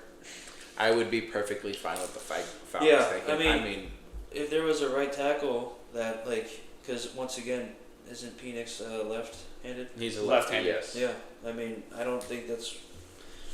I don't know what the right tackle is though, so I can't really comment on that situation. So for me, I mean, after hearing that, he did have Mike Green have the most sacks in college football last year. 17, I believe. 17 and a half. So- I can just double check that for you. But go ahead. There is the off the field question. I also think, like, how far does Stewart rise or fall based on the 10.0 RAS score? So for me, with the 15th pick, I have the Falcons selecting Shamar Stewart. I like that pick. Natural. This is gonna sound bad. Natural freak. Yes. Absolutely. Doesn't sound bad at all in All right, football good. terms. Good. In Because- football terms, he's a natural freak. Absolutely insane. He's big. He's long. One of Again, the football terms only. one of the best athletes in the history of the National Football League, according to relative athlete score. Recorded a 10, which is like unheard of. Perfect. 10 out of 10, perfect. But absolutely love it, and I think that really has no arguments from the Atlanta fan. No, I'm fine. Absolutely love it. I love it. Perfect. All right, do we want to? Oh, it's me. Maybe Yes. the Arizona Cardinals. Okay. Oh shoot, this is tough because I don't really. I'm gonna be honest. I don't pay attention to the Cardinals that much. They signed Jacoby Brissett as a backup. Trey McBride agreed to a 4-year extension. Baron Browning. Josh Sweat was a big signing from the Eagles. And Calais Campbell. I forgot they did pick up Coming Calais back Campbell. And Dalvin Tomlinson. Those are the big names from the offseason for the. And Akeem Davis Gaither. Those are the big names for the Cardinals. This is tough. Obviously, there's no receiver needed, no quarterback. Yeah. I would argue there's no running back right now, especially not one that's worth taking James in the first Conner. round. Tight end, you're fine with, although I don't really agree with the $76 million deal, but that is kind of where the market is. I don't mind Trey McBride. I think he could be a great tight end. I think he could. I just don't think he's worth the money. Not right now. Personally, but he could grow into it. Tackle, I don't really think there's much of an issue. Paris Johnson Jr. is already added. Really, on the offense, there's nothing. In my opinion, there's nothing to do on the offense. I think you're looking at the defense. Not even receiver? I don't think so. Not worth in the first round because of the depth. Not worth in the first round. Is it? Because of the depth, not worth in the first round, especially considering your next highs would be Luther Burden. Or Matthew Golden. That's what they have on here. Or Mika Egbuka. But Yep. I wouldn't go with any of them. You could pair them up. I'm looking at either an edge or I'm looking at a cornerback. They don't have a lot of corners over there now that I can remember. Really, the only guy I remember in their secondary is Buda Baker. Last one I remember was Byron Murphy, but I don't think he's still He's in there. gone now. Isn't he on the Vikings? I'm almost positive Byron Murphy is on the Vikings. I don't know if you're looking up the Yeah. Cardinals depth chart. We're looking at Max Melton. At least they have Sean Murphy Bunting. Sean Murphy Bunting. Garrett Williams. Yeah, so I'm looking at who's on the board that's left. I see Jade Barron, really good pickup. Nick Eminawari, but I wouldn't really go safety here if you have the option. You have Mike Green, you have Michael Williams. You don't have a great pass rusher. I'm looking also, you have Walter Nolan, Derek Harmon, Kenneth Grant. You have a lot of good defensive pieces that you Big can pick body. up here. If I'm the Cardinals, I'm looking for someone that can lock down. I think this would be fun. You're looking at Cincinnati, who's also going to go probably cornerback because they suck. No offense from a Ravens fan. I'm going to pick up Jade Barron. Really good press man. No. One of the better. It breaks the heart of the Packers fan as he was hoping to fall, but I like Jade Barron there. I think this is a good pickup. I see the Cardinals taking this just as a good. I would say in the future he'd probably become like a second cornerback. I don't know if he'd be able to lead a group, but he would definitely be a really good second. And so if you can get a second there and then maybe sign a first in the future because you'll have the money hopefully, I think that would be really good. Yeah, Jade is my favorite draft crush of this cycle in the first round. So, obviously sucks. He's but your Malachi Starks because that's mine. Yes. We look at the Bengals. This is an interesting one because they decided to go ham and pay all three of their pass catchers. Mike Gesicki, T. Higgins, and Jamar Chase all received contract extensions. including a $161 million for Chase and $115 for T. Higgins. Other than that, signed Lucas Patrick, former Packer. B.J. Hill signed former Packer T.J. Slayton, signed former Packer Warren Burks, who actually played really well in the Eagles. I'm surprised he only got $5 million on a 2-year deal. That's kind of low, to be honest. And re-signed Joseph Osai. I think he's the one that pushed Mahomes out Yeah. in the playoffs. Joe Osai is a really good guy. and they signed back Samaje Perine. So Marco Wilson was another decent sign back, but nothing that really moved the needle on the defense. Yeah. Mm-hmm. On the offense, it just pushed the cap. The defense sucks. The defense does suck, and they still don't have Trey Hendrickson back. Yes. He's looking for an extension. I think he might be under. He might be under contract. Did he not isn't be he? in section? And I thought he got an extension. He is. He hasn't gotten one yet, but I think he's No. still under 1 year, isn't he? He's still on the team, but he's not he's willing to hold out. Yes. I heard him say he'd hold out the whole season. Is he also the sack leader? He's like the rating. Yeah. Yeah. It's through after this season, so he's on his last year of the deal. He's making $15.8 million as an edge rusher. Mike Green coming off of, I believe, 17 sacks leading the NFL, which is kind of sad because he used to have like 20-some sack leaders, people hitting 20. Mm-hmm. But I can try and find this real quick for you for the stats. 17 and a half sacks leading the league, 2 forced fumbles, 33 solo. So nothing really popped off other than the sacks themselves. But yeah, so Josh, we're leaving this up to you. Not much on the defensive side, but again, they could also go offense with offensive line. Their offensive line is still not improved from the Super Bowl run, so your decision. I'll tell you guys right now, gentlemen, I am just sitting here looking at it, and while I'm looking at this as we speak,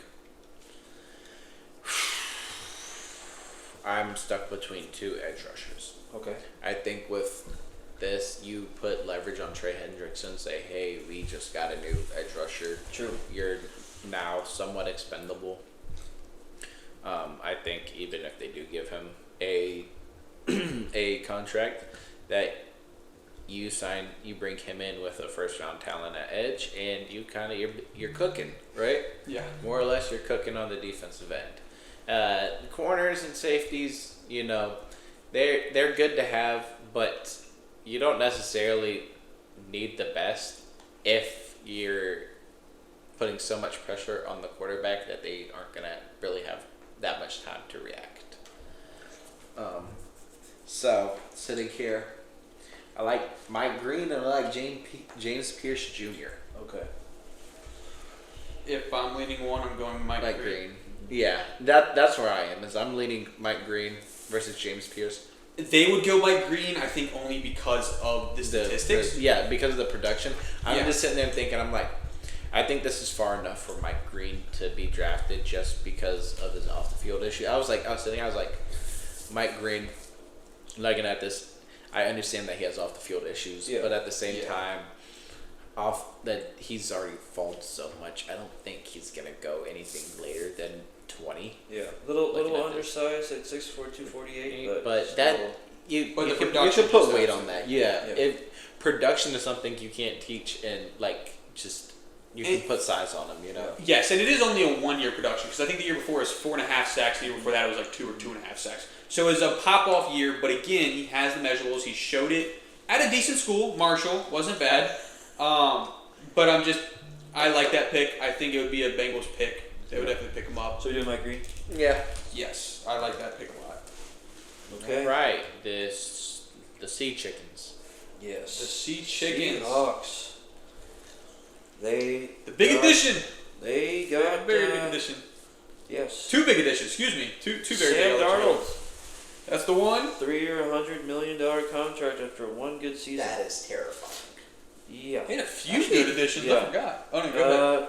Cooper Kupp signs a contract to stay in the same division as his former team, the LA Rams, as well as signing edge DeMarcus Lawrence. According to Jackson, he is no longer a fan of him. It is, for Cowboys fans, I think it's F him. So you've not made a fan of they're not a fan of Marcus Lawrence anymore. Ernest Jones and Jerron Reed, my boy, both re-signed, and Shamar Jean-Charles, former Packer, also signed with the Seahawks. So all in all, and former Packer Marquez Valdez-Scantling. So all in all, just a real solid off-season, I guess. You know, you get your hopeful future quarterback in this situation, maybe. But we really don't know. Knowing the general manager of this team, they do not take guards because he thinks the guards have become too valuable and just way too overvalued. So I don't plan on taking a guard here. I think when we look at this, though, there's still some pretty good edge rushers available. I'll keep this short and sweet with the 18th pick. Michael Williams is now a Seattle Seahawk. Michael Williams. That shakes some things up. I forgot about him. Shake some things up for me on Tampa Bay, because Tampa Bay was looking for that edge. I think it's very obvious who I would take it with Tampa. But real quick, just to recap their offseason, they were able to keep Chris Godwin. Which is really good for them because he got injured and it's nice for them to repay it. Hassan Reddick has decided to actually play for a team. Yeah. The Buccaneers. Levante David also re-signed. And they also signed Sterling Shepard. So nothing too crazy. And I think they brought back Jordan Whitehead. I don't know if that was last year or this year. Nothing too crazy. I believe that was last year. And Winfield was also a good, re-signing whenever they did that as well. Jordan Whitehead did return last year, so it was a year off. But okay. I'm looking more at the cornerback spot. You lost Carlton Davis. Zion McCollum is not bad. Jamal Dean's not bad. They're 46 in sacks, which ranks 7th. I'm really between an edge or corner. I could also see a D tackle if you're looking that way because you have Vita Vea and really nothing behind that. So no linebacker? I'm really trying to decide because I'm looking at my own list over here. Mm-hmm. It's really tough. Jahad Campbell is there. You have James Pierce, but I don't really see them taking a shot on a developmental project. Who also has had some off the field behavioral issues. Exactly. I like the thought of Walter Nolan going in there. Okay. With them. I'm not selecting him just yet. I saw Josh's hands move for the computer. I don't see them going for line. Their line is really good. Yeah. I don't really see them going for wide receiver. They did lose Alex Kappa. Yeah. They did lose Alex Kappa, but I believe they're still not bad. Graham Barton did really well last year. Ben Bredesen's always really good. Cody Malk, Luke Godeke, and Tristan Wirfs. That's a really good starting 5. I'm really leaning towards. I wouldn't do safety. This is so tough because I'm trying to look at it. I'm really leaning towards either Jahad Campbell or Walter Nolan, and I think the way this is falling and the way this looks. Apologies, Alex Kappa has been on the team since 2021. My bad. Good. I'm looking at this, and I think when I see that Anthony Walker is your starting left inside linebacker. Mm-hmm. And the guy behind him is Servokia Dennis and J.J. Russell, I think I'm going Jahad Campbell. Yep. Good pick. Jahad Campbell took me a little bit to get there. I don't think it's really much needed explaining. Yeah. Jahad Campbell, good pickup. Position need is like the one position they don't really have great depth in. And I think it really does help for the future. Mm-hmm. Yeah, good pick. Yeah, no, I can't argue with it. Would you like to give us a rundown on the Broncos? Yes, sir. They signed Evan Ingram, so they have a tight end now. Like we said before, from the 49ers, we were able to sign Dre Greenlaw and Talanoa Hufanga. I do not like this man at all after what he did to me in the NFC Divisional 2 years ago. Also signed Trent Sherfield and Jared Stidham, re-signed him as well. Nothing too crazy. I'm not going to keep this long. Receiver's still in need, so I'm going to have him take Luther Burden III. Wait. Oh yeah. Okay. Well, that was the one I was gonna say. Oh, did you have him taking it as Josh's pick? Oh my God. Okay. Anyways, I wasn't gonna argue with that. That's what I was well, he can take the Steelers. Yeah, Denver getting Luther Burden? Yeah, I like that pick. I just thought it was mine. I don't know why. No, you're good. There you go. We are 20 picks in. We're 20 picks in. We're an hour and 24 into the pod. So we're not doing bad. That's not as bad considering the first 45 minutes was us talking about the first 7 picks. Yes. So we picked it up. I'd like to keep it quick. No, you're good. I'd like to keep it quick. just because we do have another 12 picks to go through. Yeah. So we'd like to keep it a little bit quick. I like how we're going. So yeah, my bad. Luther Burden, no, that's perfect. I would say. Luther's he's solid and just a solid little player. I like the addition. Add it with Troy Franklin and Cortland Sutton and a few others over there. I really like it. Marvin Mims. I have no argument with that. I'll be quick with the Steelers. Darius Slay, and they also acquired one of the biggest acquisitions of the offseason in DK Metcalf. I was going to say Mason Rudolph. and signed him to a big extension, 4-year, 132, which is over 30 million APY. Malik Harrison, and I'm sorry for taking your picks. So go ahead, Josh. So I'm good. I'm gonna keep this one short and sweet. Okay, now you guys got to hear me out because looking at it, I think there's one glaring hole to this team. Their defense is always great. We know that. Yeah. They have Jalen Warren, which Jalen Warren was looking like one of the best. True. Najee did just leave. Yeah, but looking at it, Jalen Warren was one of the best backup running backs in the league last year. You bring in DK, you have George Pickens. You Pat Fryman. If you have enough pass catching between them, right? There's not a lot of speed, but there's a lot of size, right? You got right there a good offensive line. We always know the Steelers always have an above average offensive line. That's just the Steelers' way. And so looking at this, Mike Tomlin can make the best out of teams with what he's given. And I think this is the perfect situation for a rookie quarterback. Ooh. Now, If we're sitting here, we're looking at the SEC. All right? Now, there's a few names that pop out to me that I really like. But at the end of the day, I feel like Mr. Jackson Dart. Okay. He will be a Pittsburgh Steeler. Interesting pick. I don't hate it. 2 times in 4 years where they take a white quarterback at around pick 20. I don't hate it, but I'm also like a little shocked by it. But you don't have much to do with. Like, you don't know how Aaron Rodgers is going to do. You don't know what the rest is. So I mean, you sit there. You have Rudolph. Yeah. For a year. that's it. Yeah, I mean, you use him to show Jackson Dart. I mean, Kind of like a better. Yeah, like what they did with Kirk Cousins and Michael Penix. Yeah. So, granted, that situation was different. Yeah. Just because you put Kirk Cousins on such a big deal, but because Rudolph's on a 1-year contract, I mean, what are you going to do after that? Yeah. You don't have any quarterbacks coming in next year. No. No. So Yeah, you don't. Yeah. Well, you have Archie Manning, but it's Archie Manning's a freshman. he's a redshirt freshman, so he could technically go to the draft next year. I thought. Yes. Wait, is he? Yes. I thought he was. No, he's a freshman this year. No, Yeah. 2 years. 2 years. Sorry, 2 Yeah. years. But What next about year you might have like a decent quarterback, like you'd have Cade or something going. So it's not great. So you're right in the fact that there's not a heavy dosage. Well, wait. But even if there was, He's a redshirt freshman this year? Yeah. no, next year. Sorry, I was wrong. He was freshman this year. True freshman this year. He'll be a true sophomore next year. Okay. But I think Josh was correct. My thing is that like you have no one there, and even if you did have someone there, you're gonna finish over 500, which means you're not getting a top 15 pick. top 15 You're gonna be stuck in that 20 You're range. sitting there, you're stuck, and I sat there and I was like, I like Jalen Milroe, but I like Jackson Dart, and that's why I brought up the speed thing. Is that Jalen Milroe's not accurate? If we're comparing him, I feel like Jackson Dart has slightly better accuracy. He's And just not a Jalen- first round pick.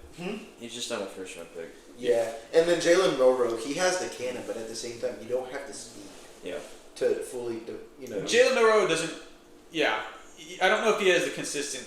I don't exactly know which part it is, but he just doesn't seem like a full first round prospect. Yeah, and I was also looking at like Pittsburgh Steelers like fans at what they were taking. A lot of them were saying Jackson Dart, and honestly, if a lot of them are saying Jackson Dart, I don't see a reason to go anything outside of quarterback this draft, and that's who they truly want. I say I'll give them Jackson.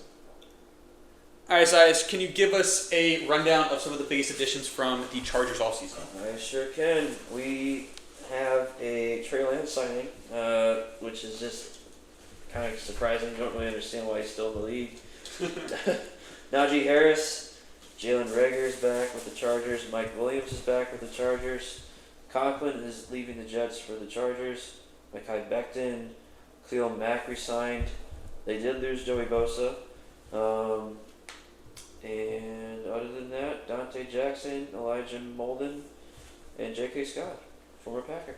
But go ahead, Brian. Absolutely. I like this. One name stands out to me. 2 words.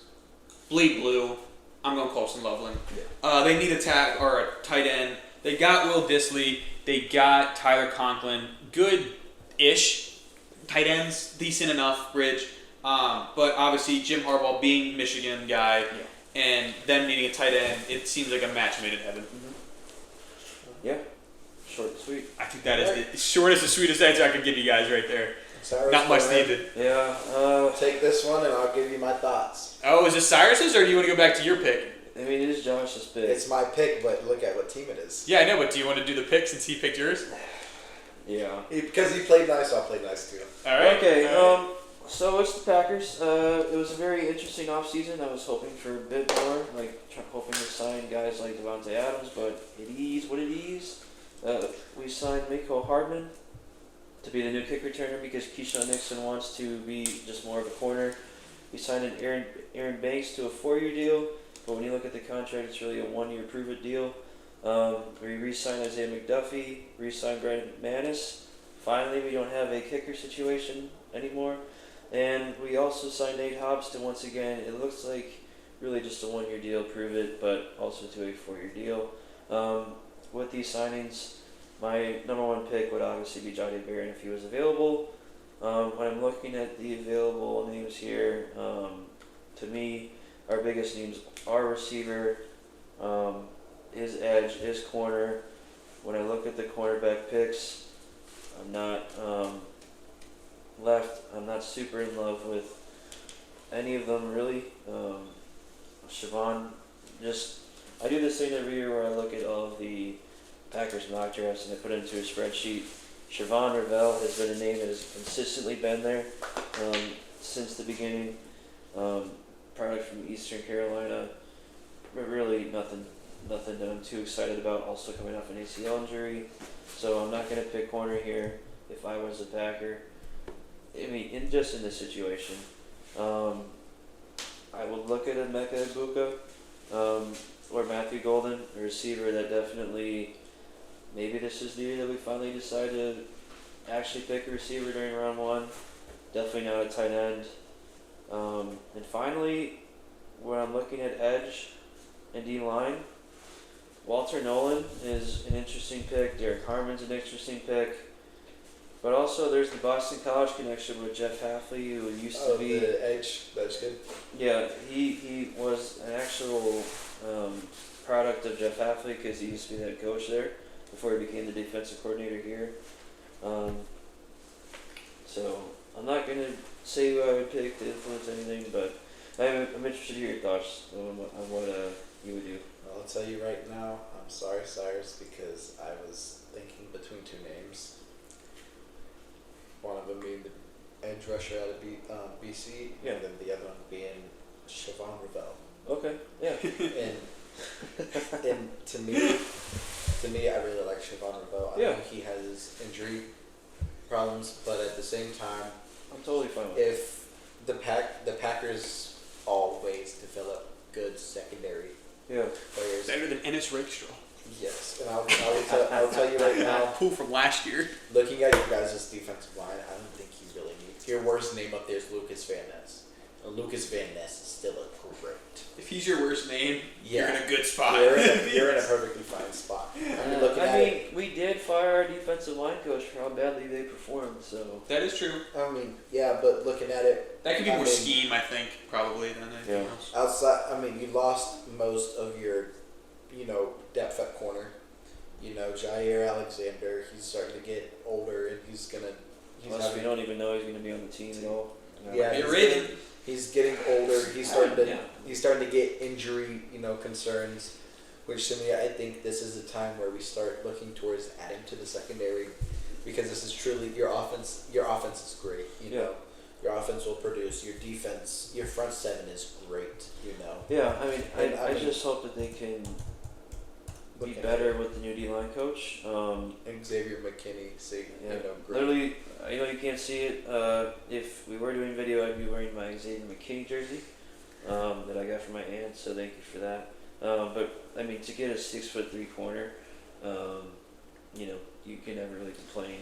I'll tell you. 6'3", Right now, Cyrus. 193, 4 solo tackles, 2 interceptions in only 8 games played. Excuse me, sorry. I don't think I had that right. 2 interceptions in 3 games played. 3 games, 2 interceptions. Yeah. That is impressive. 2 In pass a- deflections. And the one game he didn't have an interception in, he had his interception in his first 2. The third game he didn't have an interception. I believe that was the game he got hurt. Yeah. So 2 for 2 basically. Yeah. That's pretty impressive as a corner. In a weaker conference because he's an Eastern Carolina player, but And he played App State and Old Dominion. Not good competition, but not But sleep. solid. Like, yeah, it's not Yeah. Norfolk State like was So- the one that he got hurt against. Anyways, But with this pick, I'm gonna take one of my old teammates' new teammate. yes, your friend that plays at ECU.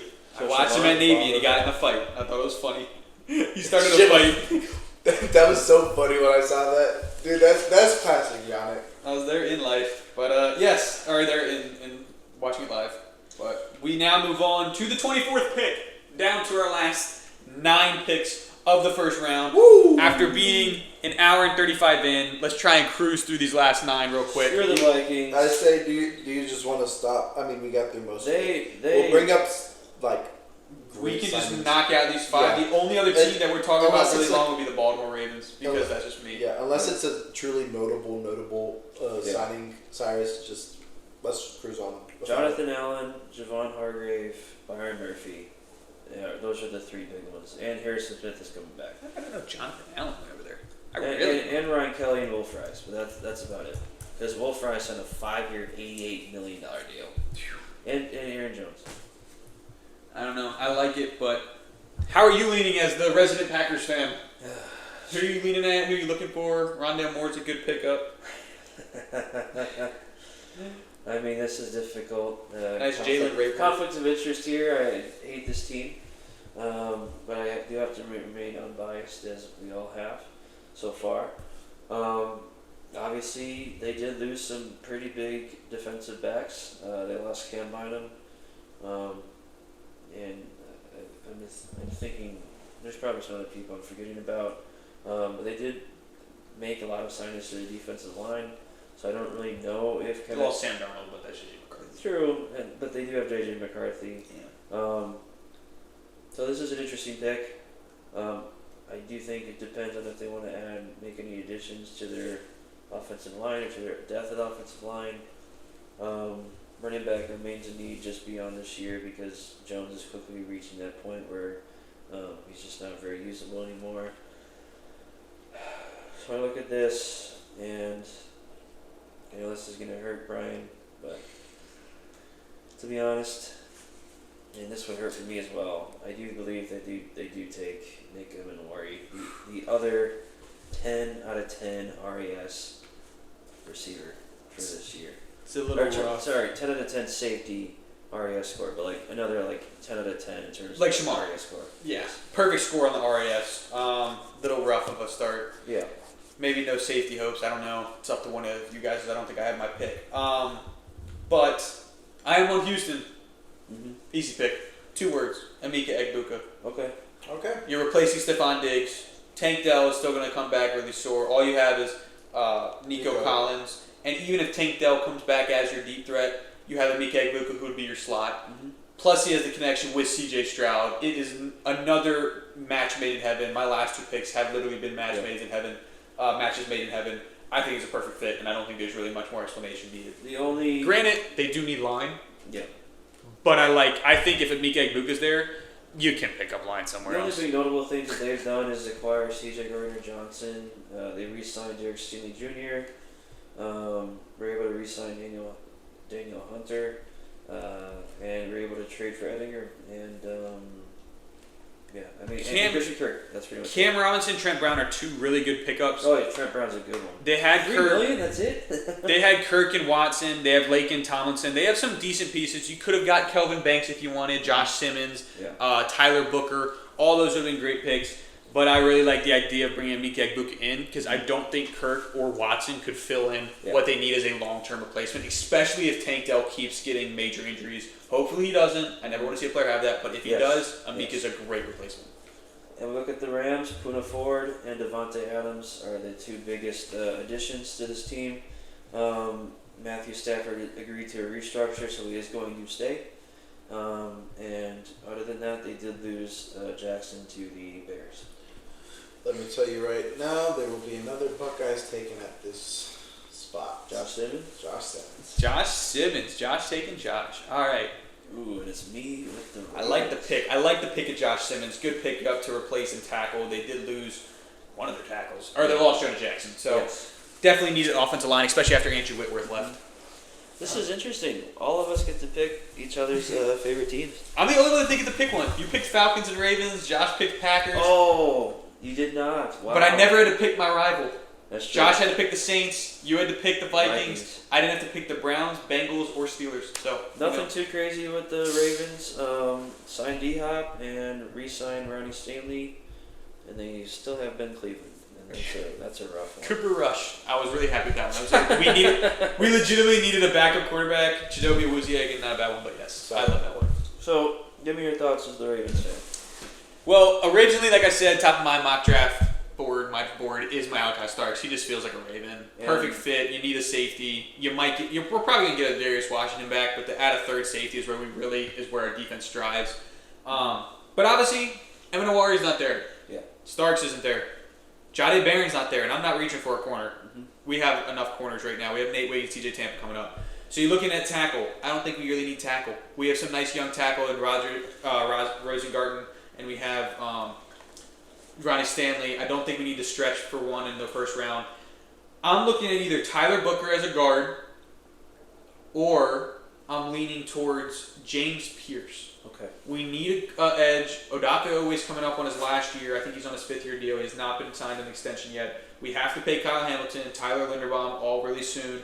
Even, I'm trying to think of, Zay Flowers might be coming up soon as well. Rashad Bateman has his extension, but Odafe, like I said, he's waiting. I'm looking at possibly doing an edge or a tackle. But I think it's down to you guys, how you feel. Especially you, Josh, or Cyrus. And I made the pick. It is James Pierce Jr. Really?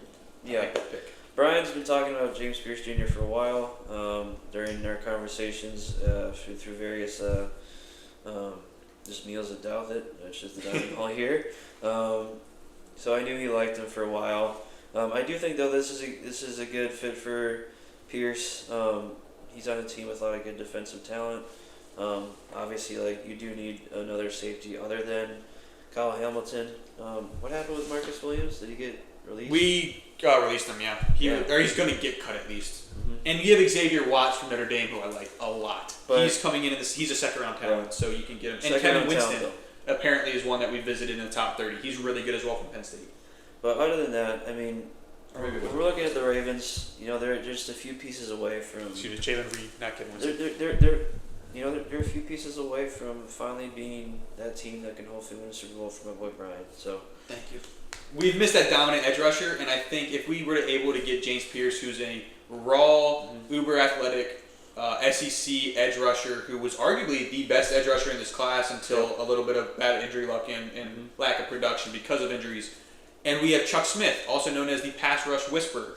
I mean, he is like the secret. He's been able to develop people. So I really trust James Pierce's development in the Ravens. Yeah. I think any developmental player as a pass rusher or a defensive person, the best place they could probably end up is the Ravens because they just seem to always churn out good talent there. So thank you. I like the pick. Yep. I would have been fine with Tyler Booker as well.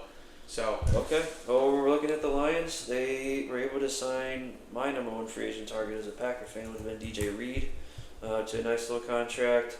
Derek Barnes, the linebacker, they were to re-sign Levi Uzurike. But other than that, pretty much just like re-signings or nothing too crazy of of signings. So go ahead, Brian. There's one guy they lost in the offseason that I think is going to be a very tough one to replace. And I think that this player that I'm thinking of fits Dan Campbell. Mm-hmm. He fits that, and he also fits the timeline of the Lions where you need an immediate high floor player that can just come in and produce. And for that reason, I think we see the first guard come off the board with Tyler Booker. I think Tyler Booker would be a perfect fit in Detroit. Okay. They need to fill that spot from Kevin Zeitler's departure. Yes. And I think Tyler Booker would fill that really well, and he would be a very good high floor prospect. Many see him as the prospect with the highest floor, and I think that's a perfect pickup for the Lions. Okay. To keep them in contention as well. We're looking at the Commanders. They re-signed Marcus Mariota, traded for Laremy Tunzel and Deebo Samuel. So they got a couple of additions in that way. Javon Kinlaw got a nice little bag from them. Bobby Wags.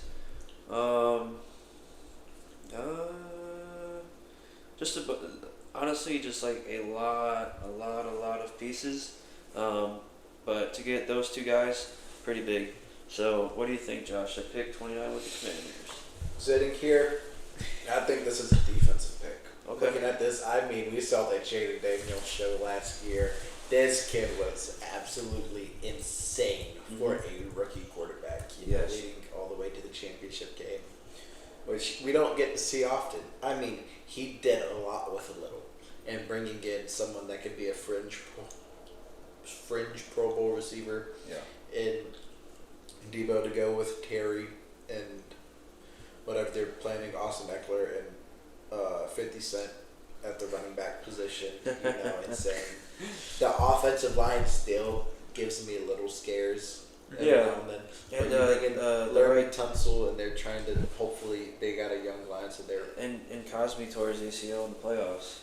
and like you sit there and like you hope that like this offensive line can like heal itself, right? Mm-hmm. But I don't think they take offense with this pick. I think sitting here, you got B-Wags. B-Wags is getting older. Mm-hmm. You let go of Jonathan Allen, and like you're sitting here, I'm looking at it, and I think they're going to take the edge out of BC. Okay. Donovan is... Donovan Ezeraku. I think they take him. Man, there's going to be some talent in the second round. I can't believe... There was going to be talent. Bro, I mean, Kelvin Banks is still here. Kenneth Grant, Matthew Matthew Golden, Walter Nolan, Nolan. Derek Harmon. Wow. Yeah, there's going to definitely There's a be lot some of pieces. people that have dropped from here. Mhm. And, yeah, I mean, I don't think we've really reached yet. It started with the Ashton Shetty pick. Well, we Throw everything went offline. well, I mean, like we An didn't. hour and a half ago. But all of the players that we've picked, Oh, all of them have been first-round talents. So Absolutely. Yeah. It just goes back to our point of how deep this class is of talent-wise. Because And Ashton so- Jetsy's not a bad pick at all for the Browns. I think the only one here that truly is not first round worthy is Jackson Dart. Yeah, he's the only one. But that's there's a reason. There's a perfect explanation of why he should be picked. Yes. yeah. And I mean, if the fans are pushing so hard for one guy, and it makes sense to take him, you take him. Not just because it's the right decision, but that's what the fans want. Yes, although one of the last times we saw that was, again, the Steelers pick with Kenny Pickett when he was a hometown kid, and we saw that turned out. But I think Jackson Dart has a little bit more talent than Kenny Pickett did. You know what the Bills did this offseason? Extended a bunch Stole of people. Lamar's MVP. Oh yeah, didn't they? Go Sorry. Vaughn? Didn't They extended a bunch. They extended a bunch of people. Josh Allen got an extension. Greg Rousseau got an extension. Khalil Shakir. Terrell Bernard got an extension. Khalil Shakir. Christian Benford. And then they also signed a couple more edges in Michael Hoyt and Joey Bosa. Interesting to see him here after maybe the rekindling of the Bosa brothers, but it did not happen. And also they signed Josh Palmer. So when I'm looking at this, and I'm just, there's still just a bunch of defensive line talent here. I don't think the edge talent here is, really the only one left is Nick to me in the first round. I don't even think that anymore. So to me, I think they take Walter Nolan, the defensive lineman from Ole Miss. I like that. that pick. Walter Nolan dropped. According to mine, he is picked exactly where he should be at pick 30, but I think he dropped due to his talent. I do think Kenneth Grant was a first round pick. That was my last pick in the mock. Just the way it goes, but yeah. And it's tough because I don't know if you guys know this, but Walter Nolan was the only player that was ranked above Travis Hunter back when Travis Hunter was ranked. He was the number one overall recruit. Yep, on some platforms. It was the only reason why why Travis Hunter wasn't a 5-star plus was because Walter Nolan was ranked one right above him on one of the websites. So Walter Nolan has that talent. Obviously didn't show quite as strongly as some others in Ole Miss, but obviously has that that talent that we need to see from a first round talent or from a first round pick. The Chiefs signed Christian Fulton, re-signed Nick Bolton, signed Trey Smith to the non-exclusive franchise tag. So they still want to get a long-term deal done there. Jalen Moore signed a 2-year, $30 million deal. But other than that, pretty much just re-signings and mini school. And Hollywood Brown got a 1-year contract. But other than that, mini school things. But they did lose some pieces like Justin Reed, Joe Tooney.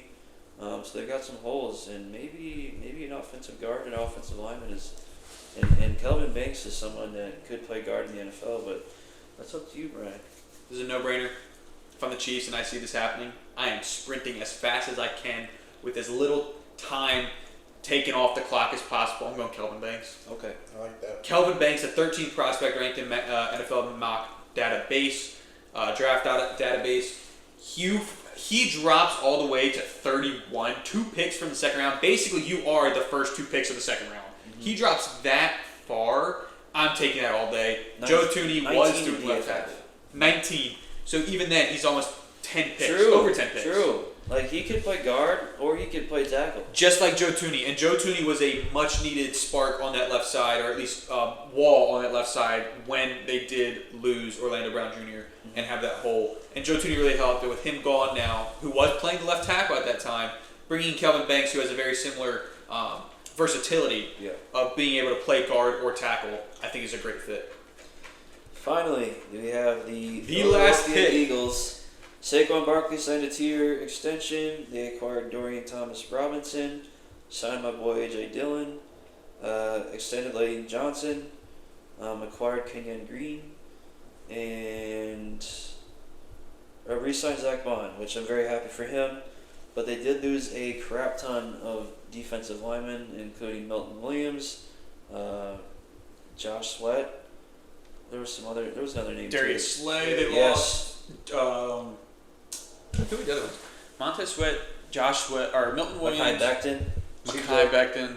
C.J. Gardner-Johnson. C.J. Gardner-Johnson. I mean, they lost a lot of pieces, and that's the price you have to pay sometimes when you build a championship-level roster. And I will say now, to Derek Harmon, Gray Zabel, Matthew Golden, and Kenneth Grant, whoever did not get picked, I'm sorry, but you'll be one of the top picks in the second round. Well, I'll tell you right now. But Josh is on the clock. I'll tell you right now, I have even though I'm an FSU and Clemson fan, I have a very big rivalry with Michigan. Yeah. And it pains me to say this, but I'll be taking a Michigan player Kenneth in Grant? the first round. Kenneth Grant. Yes. Right now, going to go to Philadelphia. I'm happy for Kenneth. He deserves to be a first-round pick. Kenneth Grant with the final 340, bro. 340. That man's a beast. This is insane. So we did finish. I think Kenneth Grant is a perfect fit into that Philly to take over from Milton Williams, who they did lose in free agency. We did, right guys. inside there was Jalen Carter, Jordan Davis. We did. We finished. We finished, and that's all that matters. So I do just want to mention a few players to look at in the second round. I mean, obviously, like Jaden Higgins is someone I'm looking at as a receiver. Jalen Royals in the third round. Obviously, everyone that we were talking about at the end who didn't get picked in the first round, obviously is someone that should be looked at. Obviously very highly in the second round.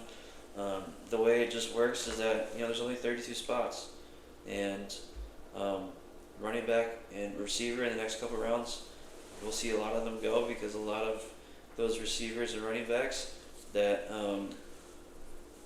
feed the depth of this team really, really, really shows. So, really excited for this draft in Green Bay, and I'm very excited I got to do this exercise with y'all. This was a ton of fun. This was great, and I want you guys to know if Ashton Genty goes top 3, I will be saying I called it. Yeah, I will literally text you, immediately. Well, I will recap it real quick because it has been 1 hour, 54 minutes, and according to this, 24 seconds since we started this. So I'll recap real quick.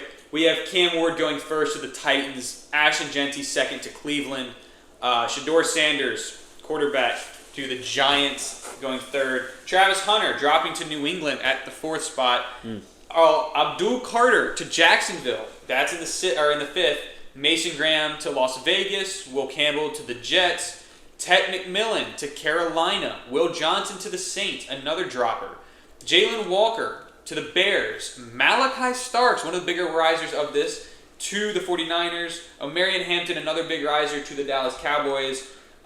Membu is going off to the Dolphins with pick 13. Tyler Warren, the versatile tight end out of Penn State, is going to the Indianapolis Colts at pick 14. Shamar Stewart, Josh finally gets his edge rusher defender that he's been dying for since Michael Parsons, at pick 15. Jade Barron is at pick 16 with the Cardinals. Mike Green drops to 17 with the Cincinnati Bengals. Michael Williams, pick 18 with the Seahawks. Jahad Campbell comes in at 19 with the Tampa Bay Buccaneers. Luther Burden goes and joins the young, explosive Denver offense with pick 20. Jackson Dart comes up and brings his aura from the SEC up north to the Pittsburgh Steelers with pick 21. Harbaugh sticks with the big blue bloodline and picks Colton Loveland on pick 22. Packers. My boy. Cyrus's love for football is picking Siobhan Revel Jr., absolute menace, 6'3", 193 cornerback with pick 23 out of East Carolina. Nick Emanawari, the most unicorn-type pick in this draft, is going to the Minnesota Vikings in pick 24. So scared if that would happen. The Ohio State Buckeyes are reuniting with Mike Egbuka specifically, to be going to Houston with pick 25. Josh Simmons hopefully is able to rehab from his injury quite quickly, and he's going to be joining over in LA with the Rams, pick 26. My Baltimore Ravens pick a developmental prospect, one of the top ones in the draft with James Pierce. Tyler Booker, one of the highest floors, if not the highest floor in the draft, is going to Detroit to go with the kneecap-biting Dan Campbell Lions. I don't even know how to pronounce the Boston Edge's name. Donovan Ezeraku going to Washington to join that Jaden Daniels Commanders era over there with pick 29. Walter Nolan, the only 5-star recruit to be ranked higher than Travis in his high school days, is going to Buffalo up in the cold to join the reigning MVP. Kelvin Banks, who has probably the largest drop of the night, is going to Kansas City to block Patrick Mahomes with pick 31. And to wrap it all up, the Super Bowl winning champions decide to reload at their defensive line position after losing a 26-year-old defensive lineman, Milton Williams. They reload with Kenneth Grant, another blue blood, with 340. with the Michigan Wolverines at pick 32. And that wraps up our round 1 mock draft. I'm Brian. I'm joined with Cyrus. Thank you for listening, guys. I appreciate you having me. Thank you, as always. Thank you for coming on, and I'm joined with Josh as well. Good afternoon, good evening, and good night, y'all. Thank you all for joining us. I'm Brian. This is Brian Sports Hub, and make sure you come back for the next episode. And as always, keep it real, be safe, have fun. Peace.